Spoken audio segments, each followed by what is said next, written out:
And you go back to, I just went back to the Civil War. You go back to like the construction Reconstruction when Lincoln was killed. Johnson took over and withdrew federal troops from the property down there, and look what happened. The KKK formed, black codes formed, and Jim Crow, and as a result, the KKK enforced strict no voting for black people. I mean, black codes were just slavery codes where you just like replace the word slave with black. It's literally taking the terminology for slavery and replacing it with a color. Yeah. And you look at like the uneven distribution of land over time, from the Civil War all the way to World War II. Like Freedmen's Borough. Do you guys remember that? Yeah. Where land was distributed after the Civil War, and it was supposed to be like 40 acres and a mule, and you get land, property, and crops. You can, start providing for yourself. And it's, again, the federal government saying, nope, no, you guys aren't equal.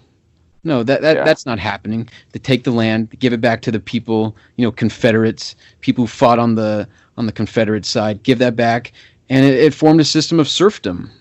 I mean, you can look at indentured servants. Indentured servants. You can look at it however you want. Indentured servants is just a word in the dictionary, right? Indentured servant. It's slavery. It's tying people to a piece of land. They can't leave. And if I remember correctly, in order to get a different job as a serf, which were these black people, you had to request permission to leave from your former boss.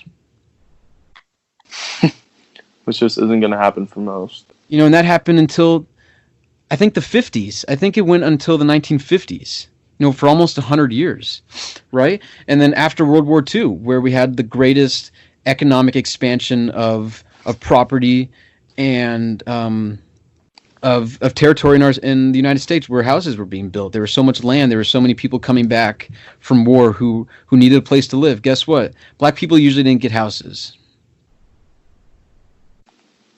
They didn't get the same houses. So it's this constant reminder from the government that it's going to be divided and racially tense.